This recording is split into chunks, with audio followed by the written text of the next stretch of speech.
ఓం శ్రీ మాత్రే నమః. అందరికీ నమస్కారం అండి. ఈరోజు మన ఛానల్లో వరలక్ష్మి వ్రతం యొక్క పూర్తి పూజా విధానం ఏమిటో, వరలక్ష్మి వ్రతంలో పాటించాల్సిన నియమాలు ఏమిటో, నైవేద్యాలు ఏం సమర్పించాలో, వాయనం తోరం గురించిన పూర్తి వివరాలు, అలాగే ఈ వ్రతంలో ఎటువంటి తప్పులు చేయకూడదో, అలాగే ఈ వ్రతంలో మనకు కలిగే కొన్ని సందేహాలకు సమాధానాలు ఈరోజు మనం ఈ వీడియో ద్వారా తెలుసుకుందాం. ఎక్కడ స్కిప్ చేయకుండా పూర్తి వీడియో చూస్తారని ఆశిస్తున్నాను. అంతకంటే ముందుగా ఇంతవరకు నా ఛానల్ సబ్స్క్రైబ్ చేసుకుని వాళ్ళు ఉంటే సబ్స్క్రైబ్ బటన్ని ప్రెస్ చేసి పక్కనే ఉన్న బెల్ ఐకాన్ని ప్రెస్ చేసి ఆల్ అనే ఆప్షన్ ప్రెస్ చేశారంటే నేను పెట్టే ప్రతి వీడియో మీరు నోటిఫికేషన్ ద్వారా మొదటగా చూసేయవచ్చు. ముందుగా వీడియోలోకి వెళ్ళిపోదాం. దీర్ఘ సుమంగలిగా ఉండేందుకు మహిళలు చేసే వ్రతాలలో ముఖ్యమైనది వరలక్ష్మి వ్రతం. లక్ష్మీదేవి సంపదలనిచ్చే తల్లి. సంపదలంటే కేవలం ధనం మాత్రమే కాదు, ధాన్య సంపద, పశు సంపద, గుణ సంపద, జ్ఞాన సంపద, ఇలా ఎన్నో రకాల సంపదలు. వర అంటే శ్రేష్టమని అర్థం. భక్తితో వేడుకుంటే వరాలు అందించే తల్లి వరలక్ష్మీదేవి. ఈ వ్రతాన్ని ఆచరించడానికి ఏ నిష్టలు, నియమాలు, మడులు అవసరం లేదు. నిశ్చలమైన భక్తి, ఏకాగ్ర చిత్తం ఉంటే చాలు. శ్రావణమాసంలో పౌర్ణమికి ముందు వచ్చే శుక్రవారం రోజున వరలక్ష్మి వ్రతాన్ని ఆచరిస్తాం. ఈరోజు వీలు కాకపోతే తర్వాత వచ్చే శుక్రవారాలలో కూడా ఈ వ్రతాన్ని ఆచరించవచ్చు. ఈ వరలక్ష్మి వ్రత పూజ విధానం ఏమిటో, అలాగే ఏ నియమాలు పాటించాలో ఇప్పుడు తెలుసుకుందాం. వరలక్ష్మి వ్రతం చేసుకునే వాళ్ళు వరలక్ష్మి వ్రతానికి ముందు రోజుగానే ఇంటిని, పూజ గదిని శుభ్రం చేసుకోవాలి. ఇంటి గుమ్మాలకు పసుపు కుంకుమలను రాసుకోవాలి. ఇక పూజ జరిగే రోజున ఉదయాన్నే నిద్రలేచి తలస్నానం చేసి ఇంటిని మామిడి తోరణాలతో అలంకరించుకోవాలి. లక్ష్మీదేవిని ఈశాన్య దిక్కున పూజిస్తే మంచిదని చెప్తారు. కాబట్టి ఇంటి ఈశాన్య భాగంలో ముగ్గు వేసి పూజకు స్థలాన్ని సిద్ధం చేసుకోవాలి. ఆ ముగ్గు మీద పసుపు, ముగ్గు బొట్లు పెట్టిన పీటను ఉంచాలి. ఆ పీట మీద కొత్త తెల్లటి వస్త్రాన్ని పరవాలి. ఆ తెల్లటి వస్త్రం మీద బియ్యం పోసి దాని మీద కలశాన్ని ప్రతిష్ఠించాలి. కలశపు చెంబుకి పసుపు కుంకుమలు అంది దాని మీద కొబ్బరికాయని నిలపాలి. ఆ కలశానికి పసుపు కొమ్ముని కంకణంగా కట్టుకోవాలి. కలశం మీద ఉంచిన కొబ్బరికాయ మీద పసుపు ముద్దతో అమ్మవారి ముఖాన్ని తీర్చిదిద్దే ప్రయత్నం చేస్తే మరింత మంచిది. ఈ కలశం పైన గాజులు ఉంచి పూలతో అలంకరించండి. ఈ కలశం చెంబు అనేది వెండిది కానీ, బంగారుది కానీ, మట్టిది కానీ వాడుకోవచ్చు. మీకు ఒకవేళ అమ్మవారి రూపు ఉంటే కలశానికి పెట్టి పూజ చేసుకోవచ్చు. లేదు అనుకుంటే కలశం పైన ఉన్న కొబ్బరికాయకి పసుపు ముద్దను రాసి దానికి బొట్లు పెట్టి అమ్మవారిగా భావించి పూజ చేసుకోవచ్చు. ఈ కలశాన్ని ఆనవాయితీ ఉన్నవారే పెట్టాలా అని అడిగారండి. అదేమీ అవసరం లేదు, ఎవరైనా పెట్టుకోవచ్చు. కలశాన్ని తప్పక పెట్టాలా అని కొద్దిమంది అడిగారండి. వరలక్ష్మి వ్రతం చేసేవారు తప్పక కలశాన్ని పెట్టుకొని పూజిస్తేనే మంచిది. కలశాన్ని ప్రతిష్ఠించేటప్పుడు కలశం పైన తప్పకుండా కొబ్బరి ఆకులు పెట్టి దానిపైన కొబ్బరికాయను పెట్టి ప్రతిష్ఠించాలి. తోరం తయారీకి తెల్లటి దారాన్ని 5 లేక 9 పోగులు తీసుకొని దానికి పసుపు రాయాలి.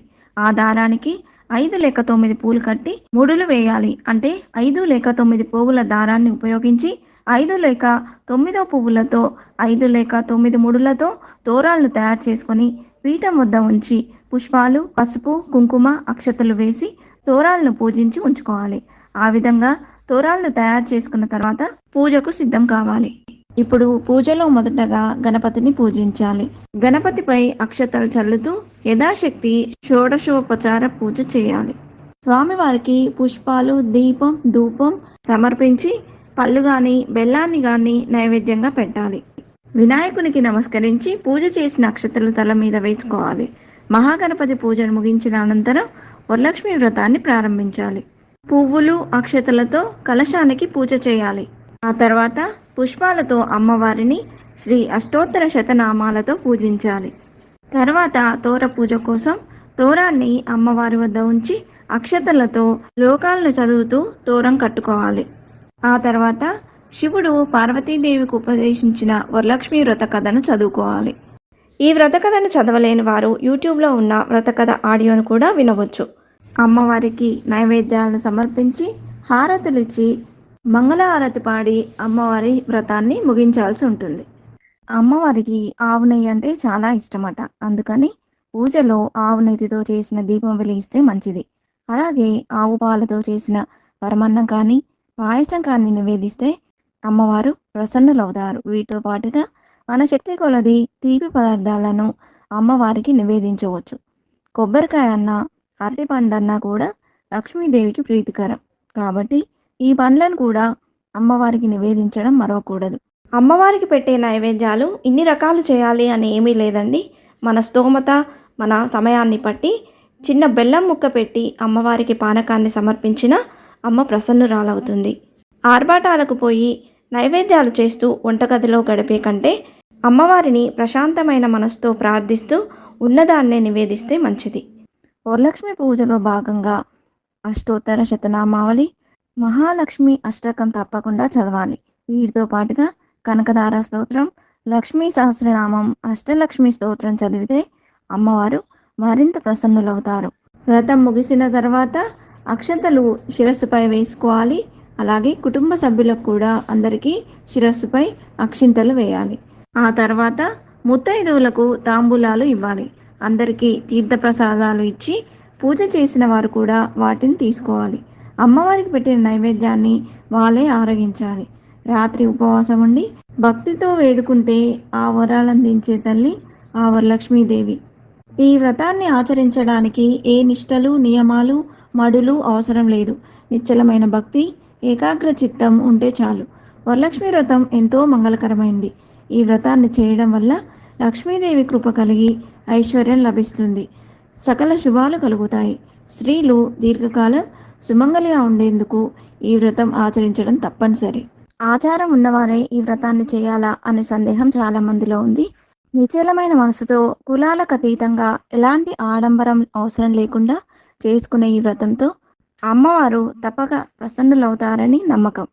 వరలక్ష్మి పూజ రోజున ఇంట్లో శాకాహారమే భుజించాలి. మూతైదువను సాగనంపిన తర్వాత భోజనం చేయాలి. సాయంత్రం వేళ వీలైనంత మంది ముతైదువులను పిలిచి తాంబూలాలు ఇవ్వాలి. అమ్మవారి పూజ ముగిసినకు కూడా ఎట్టి పరిస్థితుల్లోనూ ఉద్వాసన చెప్పకూడదు. అలా చెబితే ఇంటి నుంచి లక్ష్మీదేవిని పంపినట్లే అవుతుంది.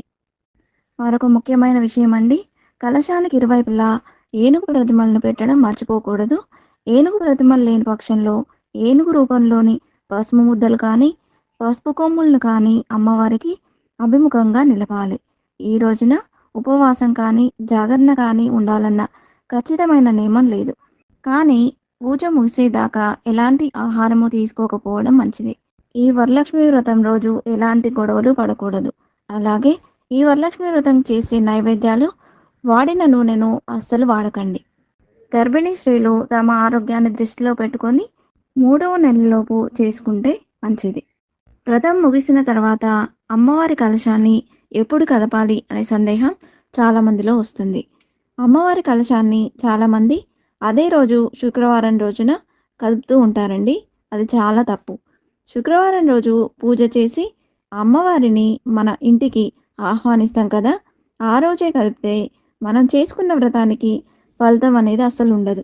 కాబట్టి మరుసటి రోజు ఉదయం అమ్మవారికి పెరుగన్నాన్ని నైవేద్యంగా సమర్పించి దీపారాధన పూర్తయిన తర్వాత దీపాలు కొండెక్కిన తర్వాత మాత్రమే అమ్మవారిని యథాస్థానం ప్రతిగచ్చతి అని అనుకుంటూ పక్కకు జరపాలి. అప్పుడే పసుపు గణపతిని కూడా యథాస్థానం ప్రతిగచ్చతి అనుకుంటూ పక్కకు జరుపుకోవాలి. అంతేకాని అదే రోజు శుక్రవారం రోజు మాత్రం కలశాన్ని ఎట్టి పరిస్థితుల్లోనూ కదిపించొద్దు. అందరికీ వచ్చే సందేహం ఏమిటంటే వరలక్ష్మి వ్రతంలోని కలశాన్ని పూజ తర్వాత ఏం చేయాలి అని. వ్రతం ముగిసిన తర్వాత కలశాన్ని కదిలించిన తర్వాత అందులో వేసిన నాణాలని పూజా మందిరంలో కానీ లేక మన డబ్బులు దాచుకునే చోట కానీ బీరువాలో పెట్టుకోవాలి. ఎవరికి దానం ఇవ్వకూడదు, అలాగే ఖర్చు చేయకూడదు. అలా చేస్తేనే మన ఇంట్లో లక్ష్మీదేవి స్థిర నివాసం ఉంటుందని చెప్తారు. మరొక సందేహం ఏమిటంటే కలశానికి పెట్టే బ్లౌజ్ పీస్ని ఏం చేయాలి అని. కలశానికి పెట్టే బ్లౌజ్ పీస్ని మనం కుట్టించుకొని వేసుకోవచ్చు, కానీ దాన్ని మనం పీరియడ్ సమయంలో మాత్రం అస్సలు వేసుకోవద్దు. అలాగే ఎవరికి పెట్టుపోతల్లో కూడా పెట్టుకూడదు. ఆ కలశంలో నీటిని తులసి కోటలో కానీ చెట్ల మొదల్లో కానీ పోయాలండి. అలాగే కలశానికి వేసిన అమ్మవారికి అలంకరించిన పూలను ఏం చేయాలనే సందేహం కూడా కలిగింది.